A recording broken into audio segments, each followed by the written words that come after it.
Hai geng, selamat datang di Plot Story Channel. Jolt merupakan sebuah film aksi komedi yang dibintangi oleh Kate Beckinsale dan disutradarai oleh Tanya Wexler.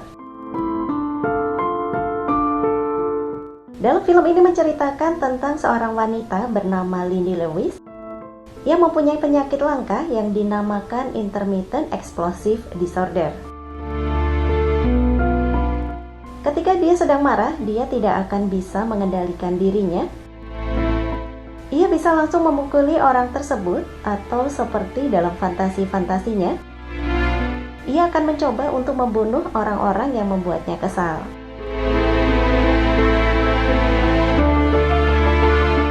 Film ini berawal ketika masa kecil Lindy yang tampak normal, tapi jauh di dalam DNA-nya dia mempunyai bakat. Beberapa orang menyebutnya penyakit dan bahkan lebih buruk dengan menyebutnya gangguan jiwa yang menunggu untuk diaktifkan dan membuatnya tampak tidak normal. Dikarenakan orang tua Lindy sibuk dengan kegiatan masing-masing yang membuat Lindy semakin marah dan gangguan jiwanya semakin parah. Kemudian orang tuanya menerima hasil diagnosis Lindy yang para dokter menyebutnya sebuah gangguan saat ia mengalami kegagalan dalam mengontrol rasa amarahnya dan memiliki dorongan-dorongan untuk bertindak secara kasar. Dia tidak bisa hidup aman di dunia dan tidak ada yang aman ketika berada di sekitarnya. Jadi untuk tetap hidup dia harus hidup sendiri, terisolasi dari orang lain sampai obatnya ditemukan. Jumlah besar kortisol mengalir dalam tubuh Lindy, membuatnya lebih cepat dan lebih kuat dari biasanya yang membuatnya sangat menarik bagi pihak tertentu yang berkepentingan untuk melakukan eksperimen. Untuk bisa tenang bergabung dengan masyarakat, dokter pribadi Lindy bernama Dr. Ivan Munchin memberikan sebuah alat untuk meredakan amarahnya. Tubuh Lindy dipenuhi dengan berbagai perangkat yang tersambung dengan sebuah tombol yang ia bawa kemana-mana. Jika amarahnya menguasainya, tombol tersebut akan menyetrumnya dan akhirnya dia akan kembali ke realita.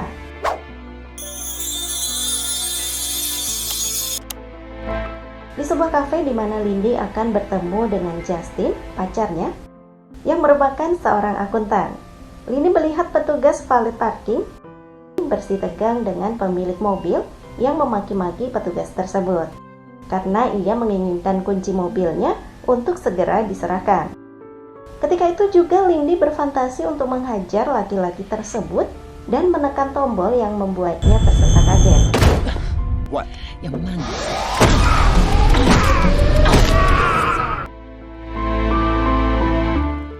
Lindy akhirnya bertemu dengan Justin dan ia menceritakan keadaannya, namun Justin tetap ingin bersama Lindy. Seorang pelayan menghampiri untuk menanyakan pesanan mereka, namun semua gelagat pelayan tersebut membuat Lindy geram dan hampir menusuk pelayan tersebut.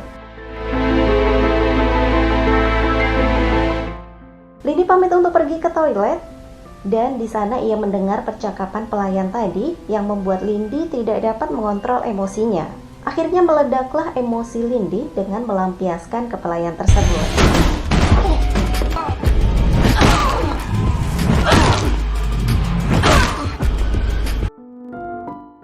Kemudian Lindy pun kabur dari tempat itu dan pulang ke rumahnya. Keesokan harinya Lindy pergi ke dokter pribadinya, Munchin. Dengan amarah yang meledak-ledak, ia melempar peralatannya karena alatnya rusak hingga dia memukul pelayan kafe. Untuk keamanan dokternya, Lindy memborgol dirinya sendiri agar tidak mengamuk dan mencelakai dokter Munchin. Dokter Munchin memberi penjelasan tentang cara mengatasi penyakit Lindy yang membuat Lindy merasa tersinggung dan amarah mulai menguasainya yang membuatnya berfantasi menusuk leher Dr. Munchin.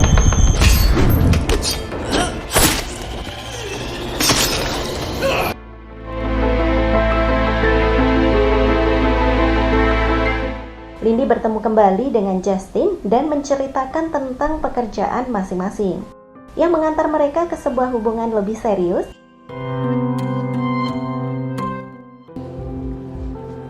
There's nothing I can do about it. There's a couple of things you could do. What can I do? Sesampainya di rumah Lindy, Justin mengetahui bahwa Lindy memakai perangkat yang menempel di seluruh tubuhnya. Justin memberi hadiah kepada Lindy sebuah kamera yang membuat Lindy bahagia. Dan mereka pun berjanji bertemu untuk makan malam di rumah Justin. Lindy yang sedang berbahagia langsung mendatangi dokternya dan mengatakan bahwa ia bisa mengontrol emosinya saat bersama Justin. Lindy merasa penyakitnya sudah sembuh dan Justinlah yang membuat hidupnya menjadi lebih bermakna. Tapi kebahagiaannya tidak berlangsung lama karena suatu buruk terjadi kepada Justin. Saat makan malam tiba, Lindy menelpon Justin, namun yang mengangkat seorang detektif bagian pembunuhan mengabarkan bahwa Justin telah dibunuh. Setelah mendengar langsung penjelasan detektif, Lindy berimajinasi melukai para detektif yang menyinggung perasaannya.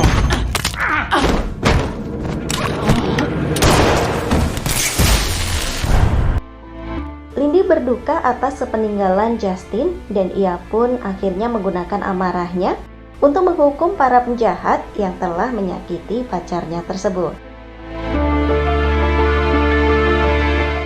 Lindy mencuri handphone milik Justin yang dijadikan barang bukti kepolisian untuk mencari pembunuh Justin.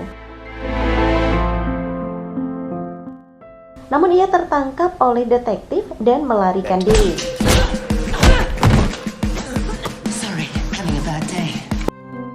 Kejar-kejaran antara Lindy dan para detektif pun terjadi.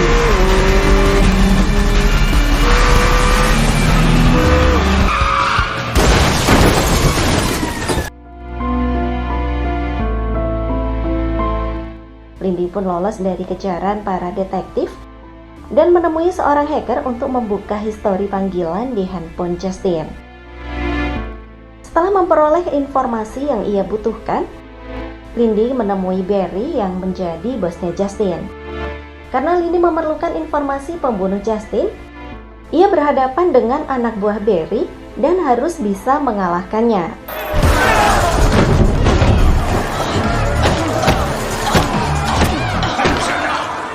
Setelah duel selesai, Barry tidak menepati janjinya yang membuat Lindy harus menyiksa Barry agar memberitahu pembunuh Justin.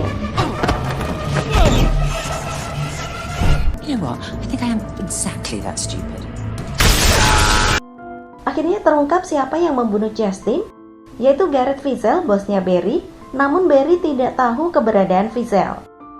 Lindy menemui detektif untuk mencari tahu keberadaan Fizel dan ia mendapatkan informasi bahwa Fizel berada di gedung Empyrean di pusat kota.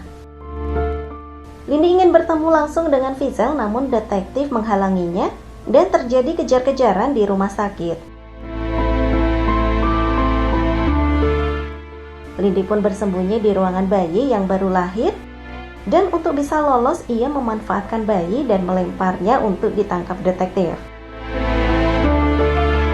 Setelah lolos, Lindy pergi ke Empyrean dan bertemu dengan Fizel. Ia disambut hangat oleh anak buah Fizel, namun di dalam lift Lindy dipukul hingga pingsan dan dilepas semua perangkat yang menempel di tubuhnya. Setelah anak buah Fizel mengetahui tidak ada yang spesial pada Lindy, ia melepaskannya keluar dari gedung. Lindy sampai di rumahnya dan memperbaiki perangkatnya serta memasang timer untuk meledakkan apartemennya.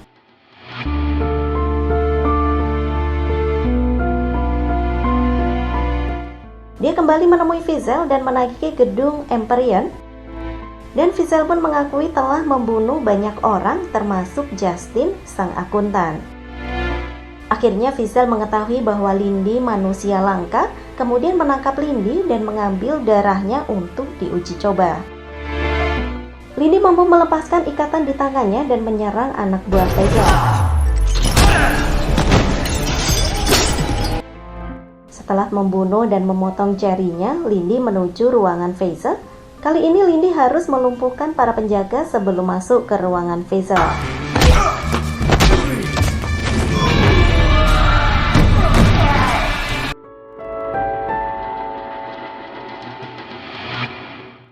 Sesampainya di ruangan Faisal, Lindy melihat Faisal sudah mati terbunuh. Saat itulah Justin keluar dan mengejutkan Lindy. Justin mengatakan bahwa ia telah membunuh Faisal dan mayat yang di dalam peti saat itu bukanlah dirinya. Guy in the casket? Oh, some bum off the street. Jesus Christ. Sikap Justin yang berubah dan melecehkan Lindy sangat menyakiti Lindy. Justin memprovokasi Lindy kemudian menekan tombol perangkat Lindy berkali-kali hingga tidak bereaksi lagi sengatan listrik tersebut karena kemarahan Lindy sudah memuncak. Lindy melempar tasnya yang berisi bom ke Justin dan berlari menuju lift, kemudian menekan tombol untuk meledakkan Justin dan seisi gedung Empyrean.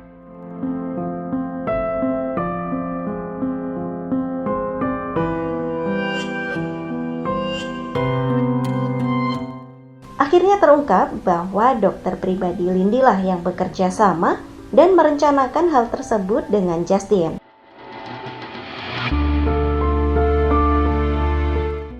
Lindy dirawat di rumah sakit karena tertembak di kakinya dan dibebaskan dari segala tuduhan karena membantu kepolisian menumpas para mafia.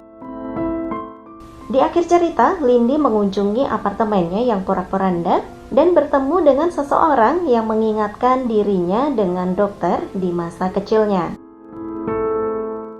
Begitulah akhir cerita film Cho. Nantikan alur cerita berikutnya yang lebih seru dan menarik, yang pastinya akan membuat Anda semua penasaran dengan alur ceritanya. Channel ini dibangun untuk memanjakan Anda menikmati sinopsis alur cerita. Silakan subscribe, like, share, dan komen apabila menyukai channel ini. Terima kasih dan sampai jumpa di video berikutnya.